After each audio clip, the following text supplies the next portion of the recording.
현재 태국에서 일어난 납치 사건으로 전 세계가 충격에 빠졌습니다.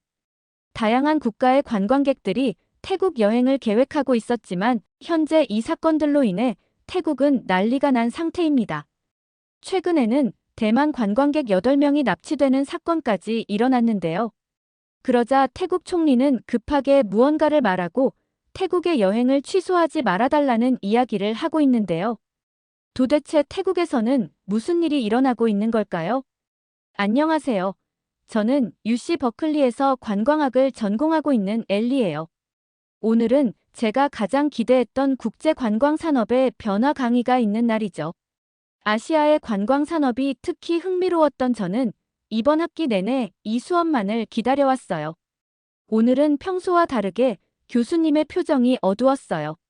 늘 밝은 미소로 수업을 시작하시던 분이었는데 뭔가 심각한 일이 있나 싶었죠. 오늘은 예정된 수업 내용과 조금 다른 이야기를 하려고 합니다.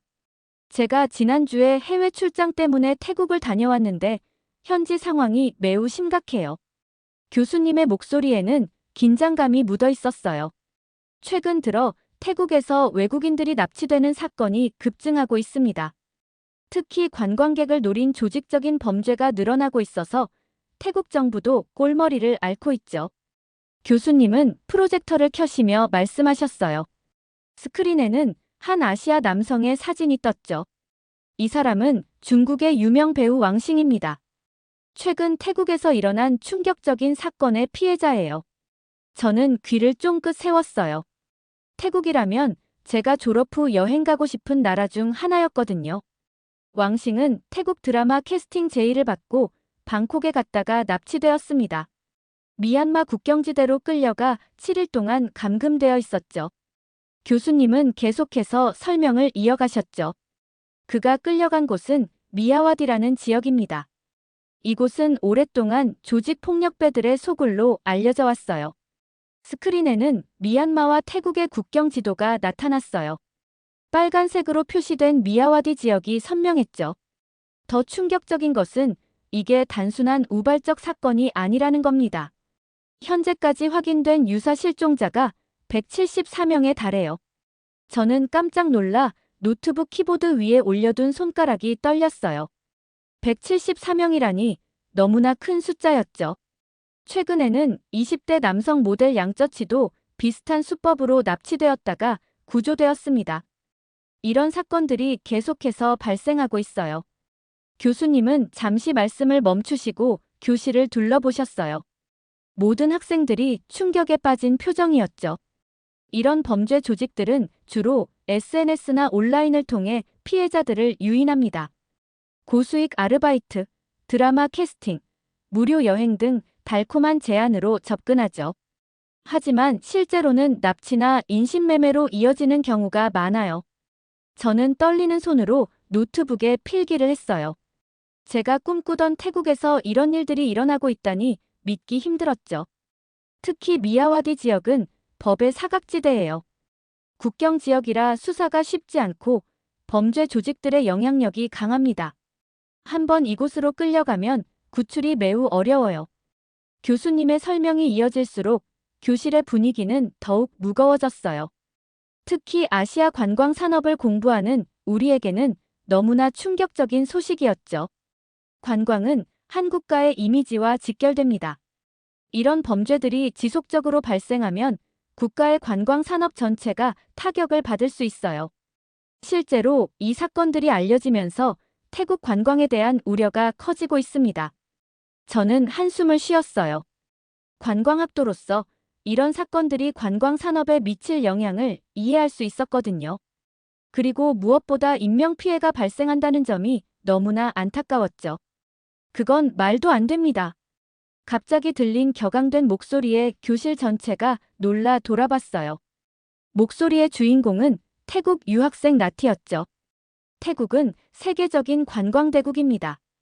방콕은 세계에서 가장 많은 관광객이 방문하는 도시 중 하나예요.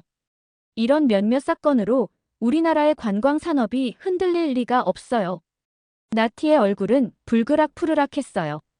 교수님은 잠시 그녀를 바라보시더니 조용히 말씀하셨죠. 나티 학생, 인정하기 싫은 현실을 듣게 되니 그럴 수 있다고 생각합니다. 교수님은 새로운 슬라이드를 보여주셨어요.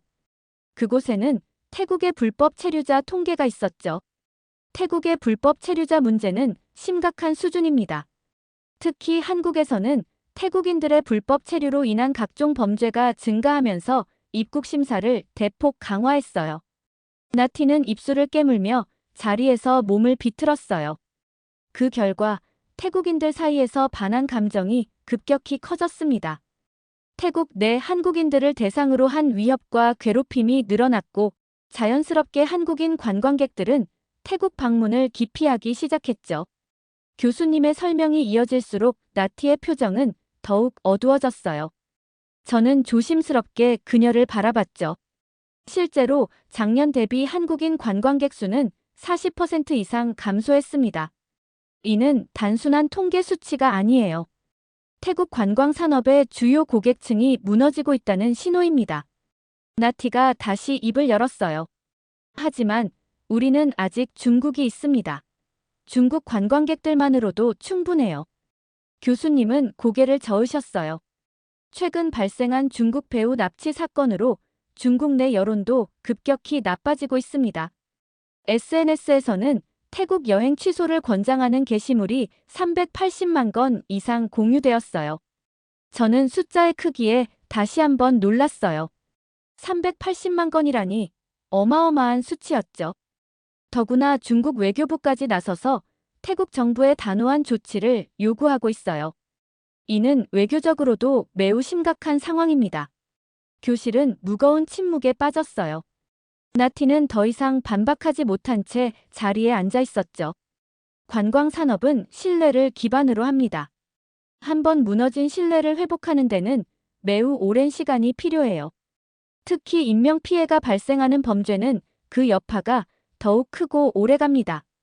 교수님의 말씀이 교실 안에 무겁게 울렸어요. 저는 노트북에 신뢰라는 단어를 굵게 적으며 관광 산업에서 가장 중요한 것이 무엇인지 다시 한번 생각하게 되었죠. 나티가 다시 고개를 들었어요. 하지만 교수님, 태국은 전 세계에서 관광객이 가장 많이 찾는 나라 중 하나예요. 중국이나 한국이 아니더라도 유럽, 미국, 호주 등 수많은 관광객들이 찾아오고 있어요. 저희는 충분한 관광 수입을 벌 수 있습니다. 교수님은 슬라이드를 넘기시며 통계 자료를 보여주셨어요. 작년 기준으로 태국을 방문한 외국인 관광객 중 중국인은 320만 명, 한국인은 180만 명이었습니다. 특히 한국인 관광객들은 1인당 평균 소비액이 2,500달러로 다른 국가 관광객들의 평균인 1,500달러를 크게 웃돌았죠. 교수님은 숫자들을 짚어가며 설명하셨어요. 단순 계산만 해도 한국인 관광객의 감소로 인한 손실은 연간 45억 달러에 달합니다. 여기에 중국인 관광객까지 감소한다면 그 피해액은 상상을 초월할 거예요. 그리고 오늘 아침 더욱 충격적인 소식이 들어왔습니다. 교수님의 목소리가 한층 무거워졌어요. 스크린에는 대만 뉴스 화면이 떴죠.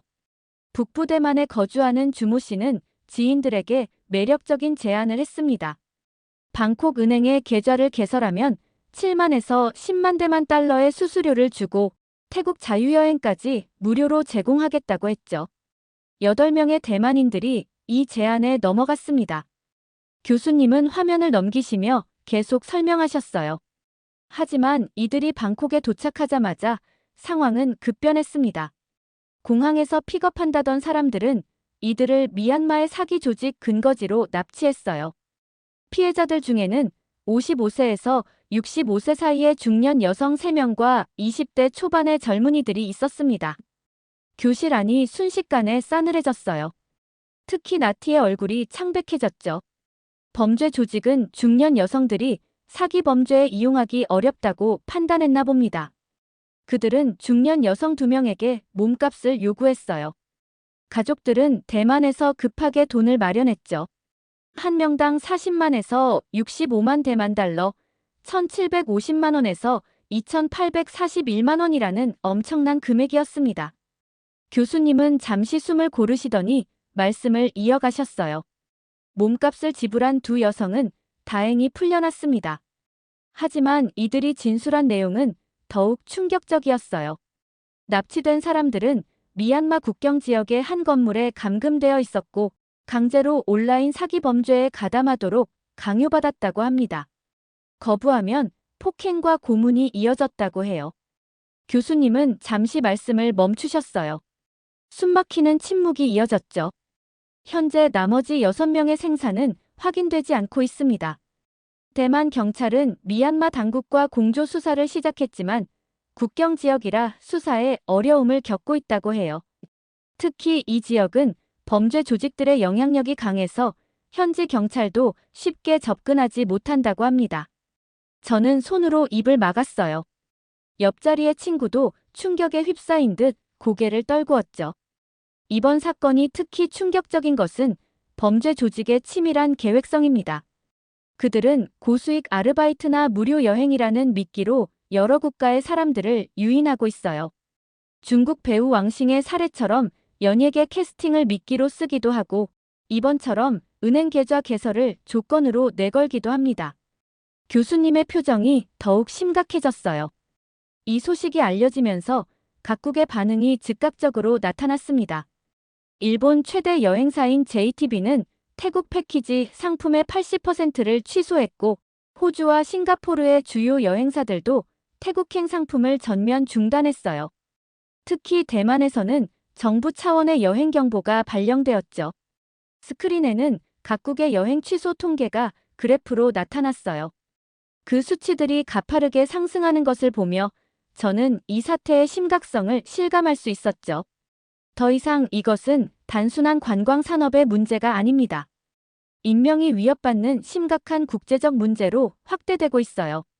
특히 아직도 미확인된 6명의 생명이 위험에 처해 있다는 점이 가장 우려됩니다. 나티는 더 이상 반박하지 못한 채 고개를 숙였어요. 교실 안의 모든 사람들이 이 상황의 심각성을 실감하고 있었죠.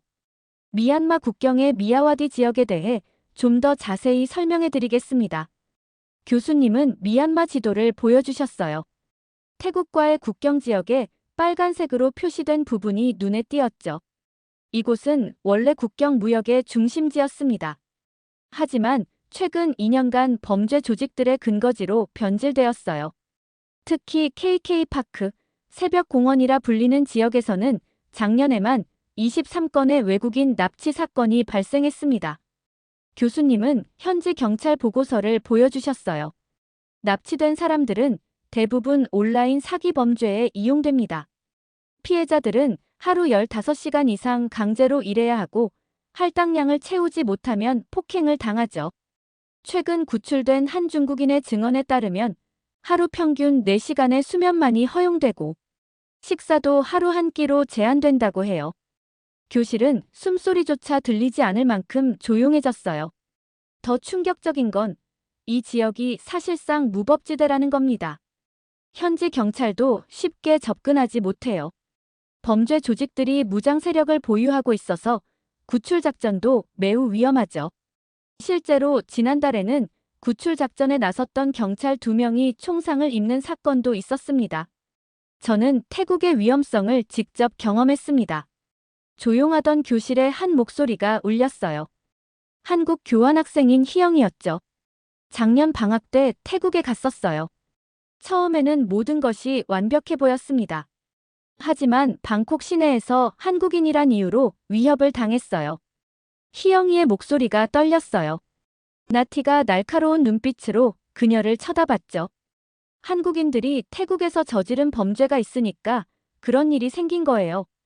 당신들이 먼저 우리나라를 존중하지 않았잖아요. 나티의 격앙된 목소리에 교실의 공기가 얼어붙었어요. 제가 당한 건 단순 시비가 아니었어요. 희영이가 차분하게 말을 이었죠. 저는 여행 가이드를 하는 태국인 친구가 있었는데 그 친구조차 최근에는 한국인 관광객을 안내하기 무서워서 일을 그만뒀다고 해요. 특히 젊은 여성 관광객들을 노리는 범죄가 늘었다고 했어요. 나티가 자리에서 벌떡 일어났어요. 거짓말이에요. 우리나라가 얼마나 안전한데. 한국보다 훨씬 더 안전하다고요. 진정하세요, 학생들. 교수님이 중재에 나섰어요. 이런 감정적인 대립은 문제 해결에 도움이 되지 않습니다. 실제 데이터를 기반으로 대화를 나눠보도록 하죠. 교수님은 새로운 슬라이드를 보여주셨어요. 작년 설 연휴 기간의 데이터를 보여드리겠습니다. 교수님은 상세한 통계 자료를 보여주셨어요. 작년 설 연휴에는 한국인 관광객 18만 명이 태국을 방문했고 1인당 평균 체류 기간은 5.3일이었습니다. 관광객 1명이 하루 평균 330달러를 소비했죠. 하지만 올해는 상황이 완전히 달라졌어요. 스크린에는 올해의 예약 현황이 나타났어요. 현재까지 설 연휴 기간 태국 방문을 예약한 한국인은 고작 2만 명에 불과합니다. 89%나 감소한 셈이죠. 더구나 이번 주에만 5천 명이 예약을 취소했어요. 이대로라면 실제 방문객 수는 1만 명도 안 될 것으로 예상됩니다.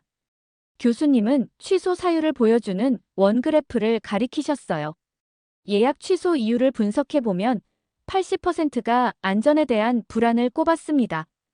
그 중에서도 45%는 납치 사건에 대한 두려움을 직접적인 이유로 들었고 35%는 현지 치안 불안을 언급했어요. 희영이가 고개를 끄덕였어요. 나티는 입술을 깨문 채 자리에 앉았죠. 더 심각한 것은 범죄 통계입니다. 최근 6개월간 태국에서 발생한 외국인 대상 범죄는 전년 대비 47% 증가했어요. 특히 납치 사건은 312%, 강도 사건은 89% 급증했습니다. 피해자의 38%가 아시아권 관광객이었고 그 중에서도 한국인과 중국인이 전체의 65%를 차지했어요. 교수님의 설명이 이어질수록 교실의 분위기는 더욱 무거워졌어요. 명절 기간은 관광업계에 큰 수익을 가져다주는 황금기입니다. 하지만 이런 안전 문제가 해결되지 않는다면 관광객들의 발길은 계속해서 끊어질 수밖에 없을 거예요. 이제 더 큰 문제가 다가오고 있습니다. 교수님은 새로운 슬라이드를 보여주셨어요. 거기에는 중국의 춘제 연휴 기간 태국 관광객 예약 현황이 나타나 있었죠. 중국의 최대 명절인 춘제를 앞두고 태국 여행 취소가 폭증하고 있어요. 작년 춘제 기간에는 중국인 관광객 42만 명이 태국을 찾았지만 올해는 예약률이 작년의 15% 수준에 불과합니다. 숫자들이 제 머릿속에서 빙글빙글 돌았어요. 그건 정말 어마어마한 감소였죠. 소셜미디어에서는 태국 여행의 위험성을 경고하는 게시물이 380만 건 이상 공유되었습니다. 중국 정부도 자국민 보호를 위해 태국 여행에 대한 경고를 발령했어요. 교수님은 중국의 주요 SNS 화면들을 보여주셨어요. 태국 여행을 만류하는 게시물들이 끝없이 이어졌죠. 이렇게 여행객들의 발길이 급격히 돌아서고 있습니다. 교수님은 아시아 주요 관광국의 최신 통계를 보여주셨어요. 태국을 대체할 안전한 관광지를 찾던 관광객들이 한국으로 몰리고 있어요. 특히 중국 최대 여행사 시트립의 통계를 보면 놀랍습니다. 스크린에는 충격적인 수치가 나타났어요. 원래 춘제 기간 태국행을 예약했던 중국인 관광객 중 68%가 목적지를 변경했습니다.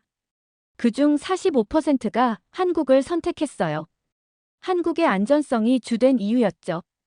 교수님은 중국 SNS의 여행 후기들을 보여주셨어요. 중국 관광객들은 한국은 심야에도 안전하게 돌아다닐 수 있다. 길거리에서 스릴러 같은 일을 겪을 걱정이 없다는 반응을 보이고 있습니다. 특히 여성 관광객들 사이에서 이런 인식이 매우 강해요. 통계 자료가 계속해서 이어졌어요. 일본의 주요 여행사 JTB와 HIS도 비슷한 현상을 보고했습니다.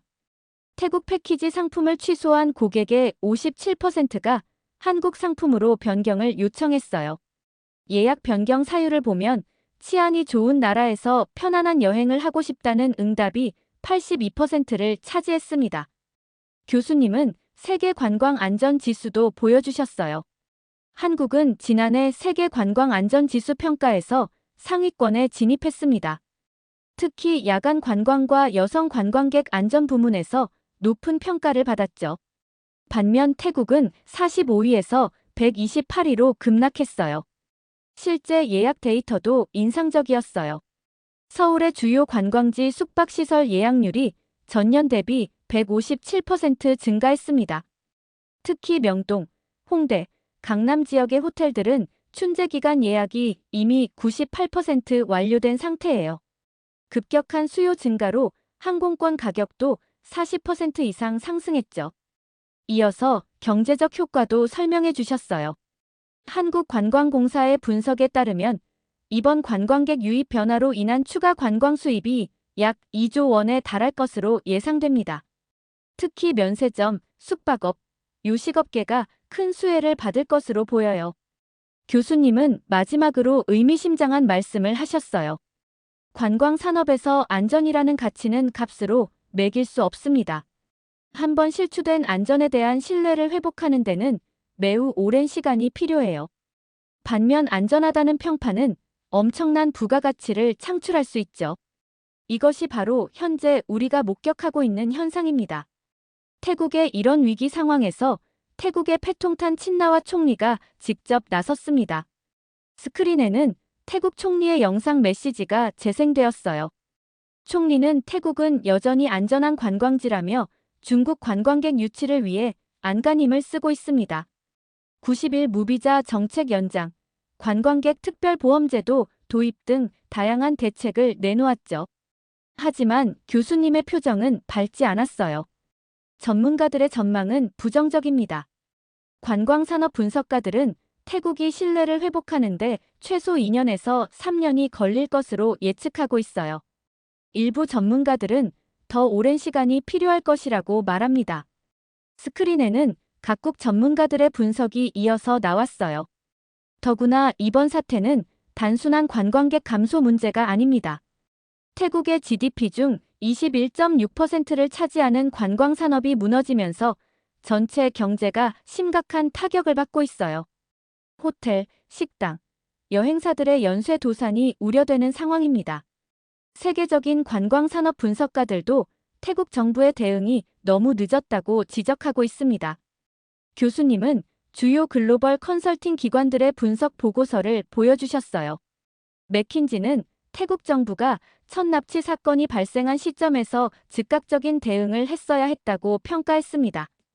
위기 발생 초기 3개월이 가장 중요한 시기였는데 그때 태국 정부는 이를 단순 사건으로 치부했죠. 스크린에는 시간 순으로 정리된 사건 대응표가 나타났어요. 첫 납치 사건 발생 이후 추가로 174명의 피해자가 발생했죠. 현재 총리가 내놓은 무비자 정책이나 관광객 보험 제도는 이미 신뢰를 잃은 후에 뒤늦은 조치라는 평가입니다. 글로벌 투자은행 골드만삭스의 분석도 이어졌어요. 골드만삭스는 태국 정부의 안일한 초기 대응이 관광산업 전체의 신뢰도를 추락시켰다고 분석했습니다. 특히 중국 배우 왕싱 사건 이후에도 적극적인 수사나 범죄 조직 소탕 작전을 펼치지 않은 것이 치명적이었다고 지적했어요. 교수님의 표정이 더욱 무거워졌어요. 결국 이번 사태는 위기 관리의 실패 사례로 각국 관광학과 교제에 실릴 가능성이 높습니다.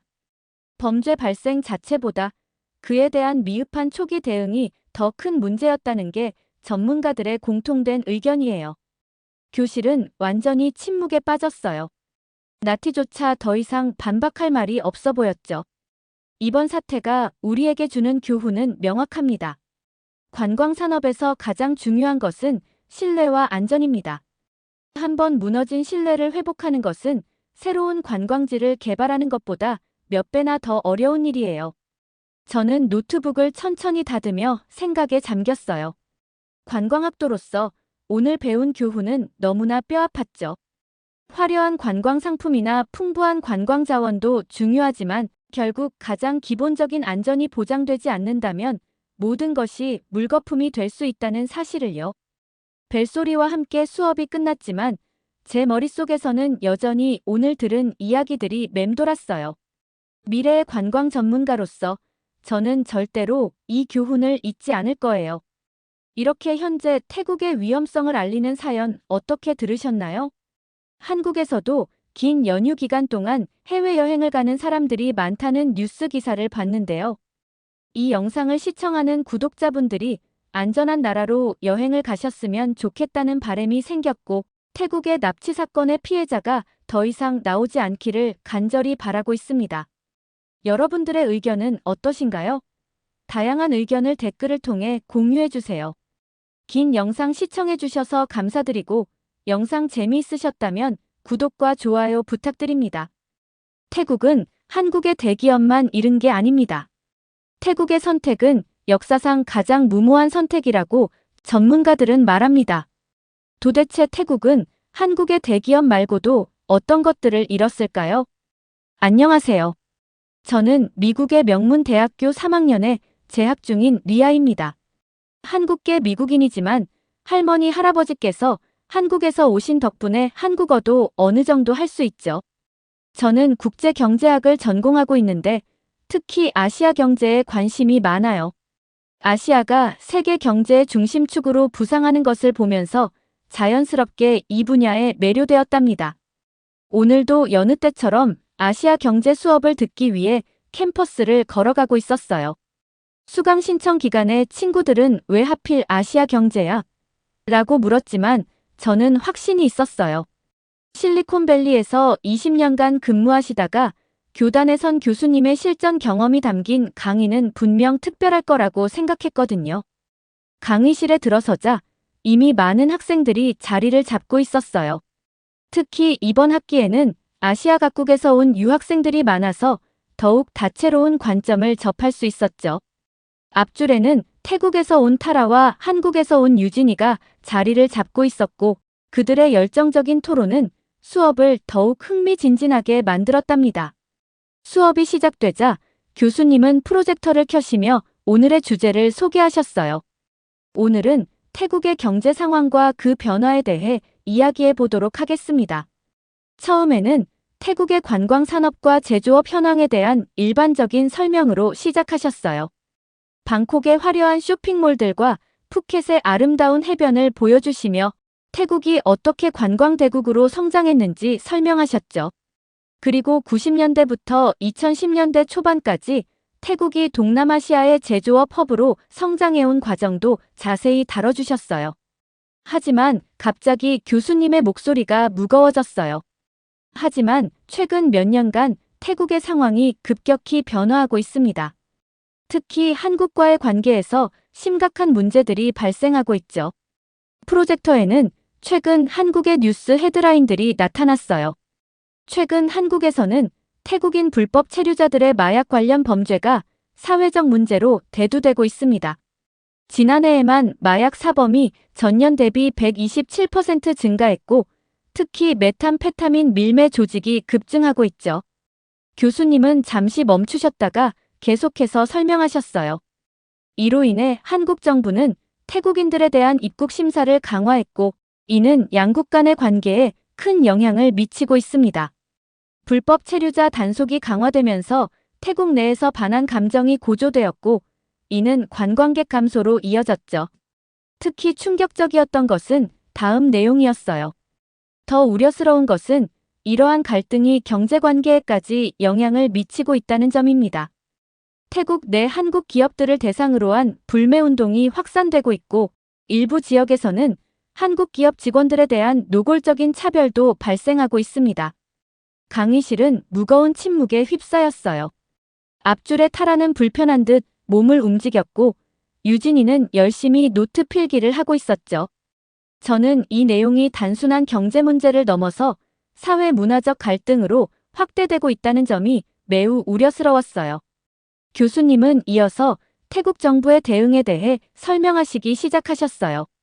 태국 정부는 이러한 문제들을 해결하기 위해 노력하고 있지만 실효성 있는 대책을 내놓지 못하고 있습니다. 오히려 이러한 상황이 제조업 공동화를 가속화시키는 또 다른 요인이 되고 있죠. 교수님의 설명이 이어지던 그때였어요. 앞줄에 앉아있던 태국 유학생 타라가 갑자기 손을 번쩍 들었죠.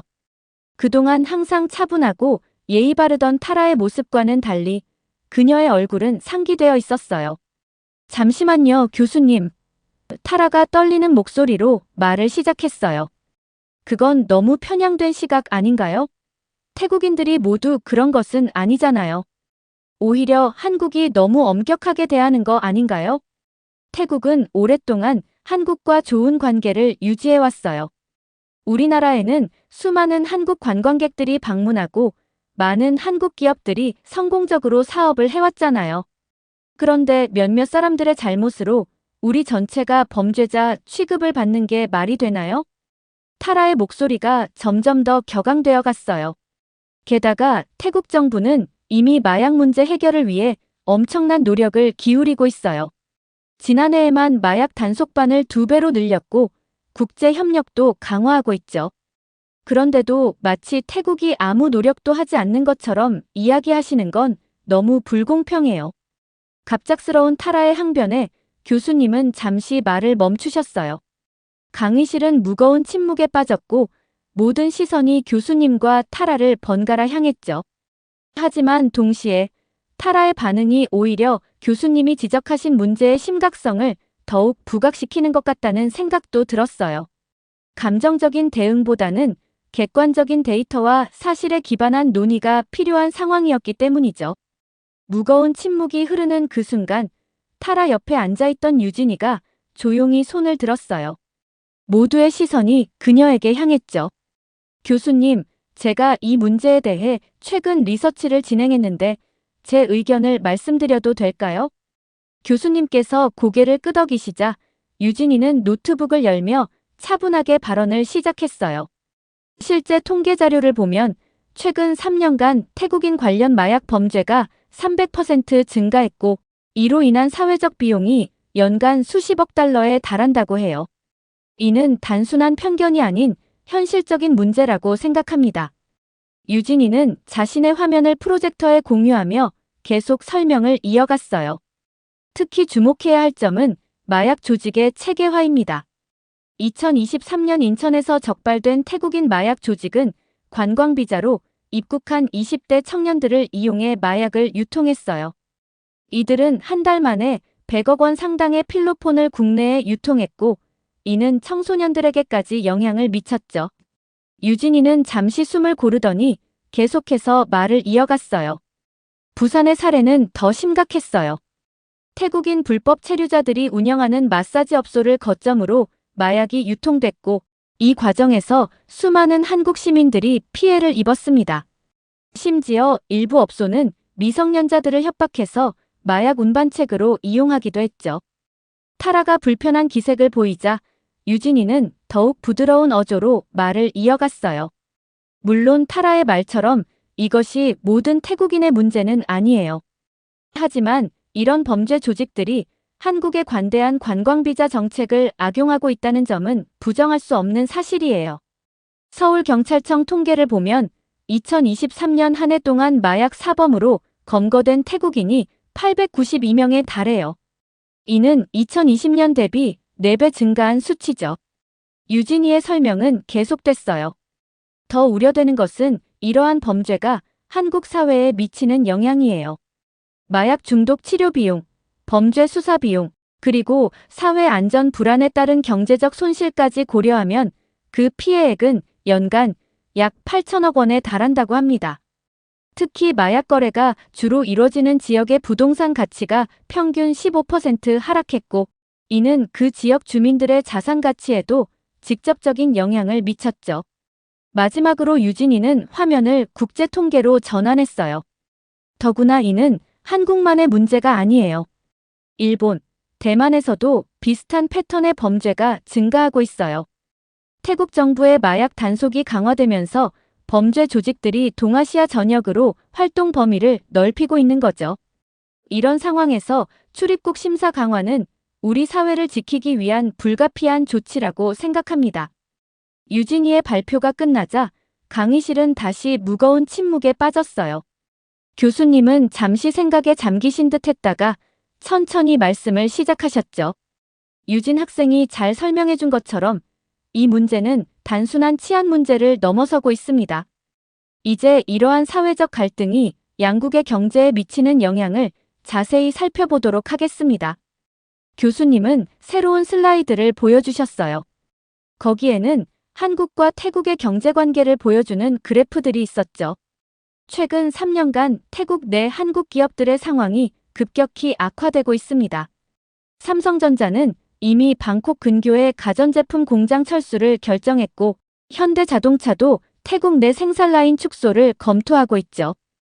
LG전자는 작년에 태국 내 대형 생산시설을 베트남으로 이전하기로 결정했습니다. 교수님은 더 구체적인 수치들을 보여주셨어요. 2022년까지만 해도 태국에는 약 400개의 한국 기업이 진출해 있었습니다. 하지만 현재는 300개 미만으로 감소했죠.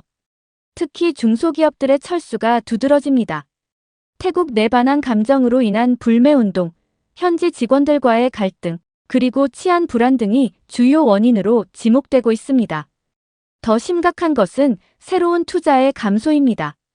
2023년 한국의 대태국 신규 투자는 전년 대비 67% 감소했어요. 대부분의 기업들이 베트남, 캄보디아, 인도네시아 등 다른 동남아 국가들로 투자를 전환하고 있죠. 특히 베트남의 경우 같은 기간 한국의 투자가 45% 증가했습니다. 이는 태국 경제에도 상당한 타격이 되고 있습니다. 한국 기업들의 철수로 인해 직접적으로 약 5만 개의 일자리가 사라졌고, 연관 산업까지 포함하면 그 영향은 더 큽니다. 태국 정부는 이를 만회하기 위해 다른 국가들의 투자를 유치하려 하고 있지만, 현재의 사회적 불안정성이 새로운 투자 유치에도 걸림돌이 되고 있죠. 마지막으로 교수님은 미래 전망을 보여주셨어요. 현재 상황이 지속된다면 2025년까지 태국 내 한국 기업의 수는 절반 이하로 감소할 것으로 예상됩니다. 이는 단순히 한국 기업들의 손실만이 아닌 태국의 제조업 경쟁력 약화로 이어질 수 있습니다. 특히 전자제품, 자동차 부품 등 한국 기업들이 주도하던 분야에서 기술력과 노하우의 공백이 생길 수 있죠. 교수님은 이제 화면을 동남아시아 전체 지도로 전환하셨어요. 태국을 둘러싼 주변국들의 경제 지표들이 눈에 들어왔죠. 이제 태국의 이웃 국가들을 살펴보겠습니다. 특히 베트남의 성장이 주목할 만합니다. 베트남은 적극적인 외국인 투자 유치 정책과 안정적인 노동력 공급으로 빠르게 성장하고 있어요. 지난해 베트남의 외국인 직접 투자 FDI는 전년 대비 32% 증가한 380억 달러를 기록했습니다. 교수님은 베트남의 구체적인 정책들을 설명하시기 시작했어요. 베트남 정부는 외국 기업들에게 최대 4년간 법인세를 면제해주고 이후 9년간 50% 감면 혜택을 제공하고 있습니다. 또한 산업단지 입주 기업에 대해서는 토지 임대료를 최대 50년간 면제해주는 파격적인 조건을 제시하고 있죠. 더불어 행정 절차 간소화를 위한 원스톱 서비스를 도입해 외국 기업들의 진입 장벽을 크게 낮췄습니다. 그러면서 교수님은 노동력 문제도 짚어주셨어요. 베트남의 또 다른 강점은 풍부한 청년 노동력입니다. 인구의 70%가 35세 이하이며 매년 160만 명의 새로운 노동력이 시장에 진입하고 있어요. 특히 이공계 전공자들의 비율이 높아 제조업에 필요한 인력 수급이 원활합니다. 이어서 교수님은 캄보디아와 라오스로 화면을 전환하셨어요. 캄보디아도 주목할 만한 변화를 보이고 있습니다. 특히 프놈펜과 시아누쿠비를 중심으로 한 경제특구 개발이 활발하죠. 캄보디아는 최저임금이 베트남의 약 70% 수준이라 노동집약적 산업에서 강점을 보이고 있습니다. 또한 EU와의 특혜 관세 협정 EBA를 통해 유럽 시장 진출의 교두보 역할도 하고 있죠. 교수님의 설명은 계속되었어요. 라오스는 중국의 1대1로 정책과 연계해 물류 인프라를 크게 개선하고 있습니다. 특히 중국 라오스 철도의 개통으로 물류 비용이 40% 가까이 감소했죠. 수력 발전을 통한 저렴한 전력 공급도 제조업 유치에 큰 장점이 되고 있습니다. 마지막으로 교수님은 이들 국가의 미래 전망을 보여주셨어요. 이들 국가는 모두 연 6% 이상의 경제 성장률을 보이고 있으며 2025년까지 이러한 성장세가 지속될 것으로 전망됩니다. 특히 베트남은 반도체, 전기차 배터리 등 첨단 산업 분야로의 진출도 활발히 진행 중이에요. 이는 단순한 노동 집약적 산업을 넘어 기술 집약적 산업으로의 전환을 의미하는 것이죠. 타라는 또다시 끼어들었어요. 하지만 태국은 관광업이 강하잖아요. 우리는 관광만으로도 충분히. 교수님은 타라의 말을 정중하게 끊으셨죠. 관광업만으로는 국가 경제를 지탱할 수 없습니다. 태국의 1인당 GDP 성장률은 주변국들에 비해 현저히 낮아지고 있어요. 제조업 기반이 무너지면 기술 발전도 정체되고 결국 장기적인 경제 성장이 어려워집니다. 교수님은 프레젠테이션 화면을 태국의 산업 구조 도표로 전환하셨어요. 타라 학생, 태국의 또 다른 현실을 살펴볼까요? 태국 국민의 약 31%가 아직도 농업에 종사하고 있어요. GDP에서 농업이 차지하는 비중이 8% 정도임에도 불구하고 말이죠. 이는 노동 생산성이 매우 낮다는 것을 의미합니다. 교수님은 아시아 각국의 비교 차트를 보여주셨어요. 태국의 농업 종사자 1인당 생산성은 한국의 8분의 1, 일본의 12분의 1 수준에 불과합니다. 더구나 기후변화로 인한 가뭄과 홍수가 빈번해지면서 농업 생산성은 더욱 불안정해지고 있죠. 이런 상황에서 제조업은 태국 경제의 새로운 성장 동력이 될 수 있었습니다. 잠시 숨을 고르신 교수님은 이어서 설명하셨어요. 특히 한국 기업들의 투자는 태국 제조업 발전에 결정적인 역할을 해왔어요. 삼성전자와 LG전자의 진출로 태국은 동남아시아의 가전제품 생산 허브가 될 수 있었고 현대자동차의 투자로 자동차 부품 산업이 성장할 수 있었죠. 이들 기업이 가져온 것은 단순한 자본만이 아닙니다. 기술 이전, 현지 인력 교육, 산업 생태계 구축 등 종합적인 산업 발전의 토대를 만들어준 거예요. 화면은 다시 최근의 통계 자료로 바뀌었어요. 하지만 현재 이런 제조업 기반이 흔들리고 있어요. 한국 기업들의 철수로 인해 지난 2년간 약 230개의 협력업체들도 함께 태국을 떠났습니다. 이는 단순히 일자리의 문제가 아니라 태국의 산업 구조 고도화가 멈춰버릴 수 있다는 것을 의미하죠.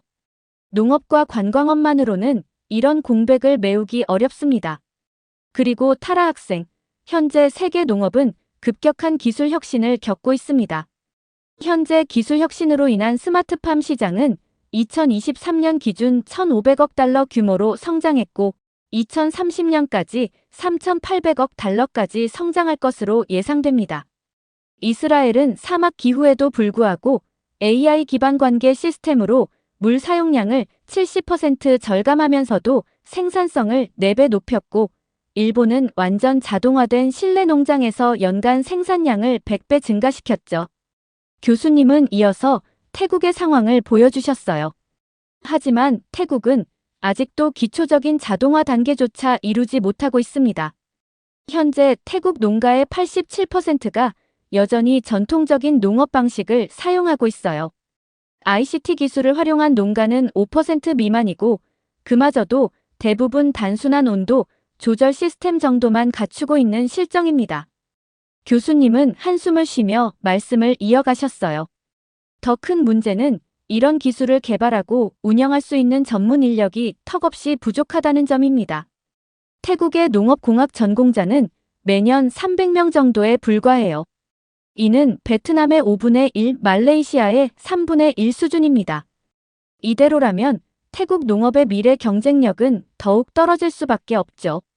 타라는 이번에도 참지 못하고 일어났어요. 그녀의 목소리에는 분노와 함께 약간의 조롱이 섞여 있었죠. 교수님, 너무 과장하시는 것 아닌가요? 한국 기업들이 떠난다고 해서 우리나라가 무너질 거라고 생각하시나요? 우리도 충분한 기술력이 있어요. 일본이나 중국 기업들도 있고. 게다가 한국 기업들의 기술이라는 게 뭐가 그렇게 대단한가요? 결국 일본이나 미국의 기술을 배운 거 아닌가요? 강의실의 공기가 순간 얼어붙는 것 같았어요.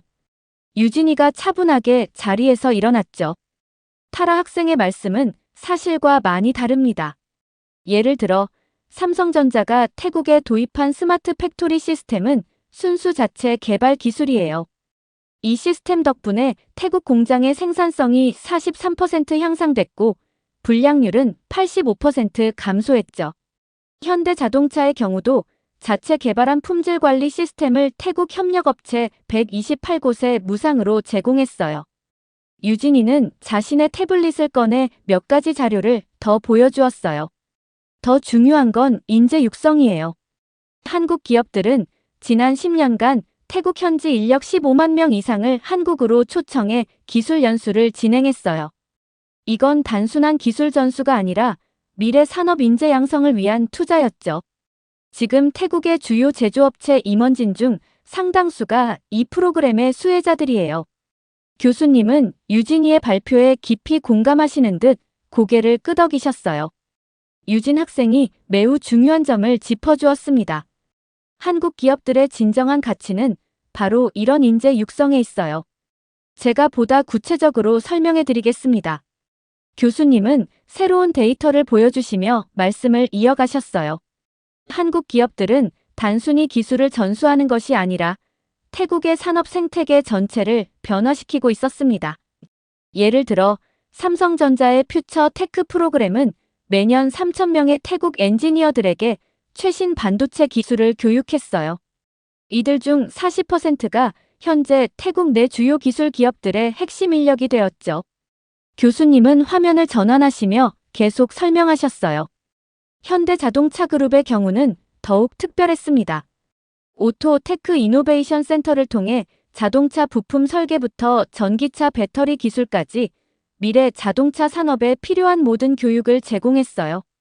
이는 단순한 제조업 교육이 아닌 4차 산업혁명 시대를 준비하는 종합적인 인재 육성 프로그램이었습니다. 잠시 숨을 고르신 교수님은 마지막 통계 자료를 보여주셨어요. 결과를 보세요. 태국의 첨단 제조업 특허 출원 중 63%가 한국 기업 교육 프로그램 수료자들의 것입니다. 산업 자동화 기술의 표준 역시 한국 기업들이 전수한 방식이 태국 산업 표준이 되었고요. 이건 단순한 기술 전수가 아닌 태국 산업의 미래를 바꾸는 혁신적인 변화였던 겁니다. 교수님은 마지막 슬라이드를 보여주셨어요. 그리고 놓치지 말아야 할 것이 있습니다. 바로 한국의 중견기업들의 역할이에요. 이들은 태국에서 놀라운 영향력을 발휘하고 있죠. 교수님은 몇 가지 사례를 보여주셨어요. 예를 들어 자동차 부품 제조업체인 만도는 태국 내 자동차 부품 공급망의 40%를 책임지고 있습니다. 화학기업인 롯데케미칼은 태국 내 중소 플라스틱 제조업체 200여 곳의 주요 공급자이자 기술 파트너죠. 이들 중견기업들은 태국에서는 사실상 대기업급의 파급 효과를 만들어내고 있는 겁니다. 교수님의 목소리가 더욱 무게감 있게 울렸어요. 특히 이들 중견기업은 태국의 지방 산업 발전에 결정적인 역할을 했습니다. 예를 들어 라용 지역의 경우 한국 자동차 부품 중견기업 15개가 모여 코리아밸리를 형성했죠. 이들은 지난 10년간 현지 인력 2만 명을 고용했고 연간 12억 달러의 수출을 달성했습니다. 치앙마이에서는 전자부품 중견기업들이 현지 대학과 협력해 테크 트레이닝 센터를 설립했고 매년 800명의 전문 인력을 배출하고 있어요. 콘켄 지역에서는 한국의 식품 가공 기업들이 현지 농가 3,000 가구와 계약 재배를 하면서 농업의 현대화를 이끌었습니다. 이런 기업들마저 떠난다면 지역 경제는 심각한 타격을 받을 수밖에 없을 겁니다. 실제로 작년에 나콜라 차시마 지역에서 한국 기업 3곳이 철수한 후 지역 실업률이 2.8%에서 7.2%로 급증했죠. 타라는 더 이상 반박하지 못하고 고개를 숙였어요. 그녀의 표정에서 이제야 현실을 직시하게 된 듯한 깨달음이 보였죠. 강의가 끝나고 저는 깊은 생각에 잠겼어요. 단순한 경제 문제가 아닌 두 나라의 미래가 걸린 중요한 문제라는 것을 깨달았죠. 감정이 아닌 데이터로 이야기할 때 우리는 더 나은 해결책을 찾을 수 있다는 것도 배웠답니다. 이렇게 한국의 중견기업과 중소기업마저도 태국을 떠나게 되는 사연 어떻게 들으셨나요? 한국의 중견기업이 태국에서는 대기업 못지않는 파급력이 있다는 사실에 놀라게 되었습니다. 여러분들의 의견은 어떠신가요? 다양한 의견을 댓글을 통해 공유해주세요. 긴 영상 시청해주셔서 감사드리고 구독과 좋아요 부탁드립니다.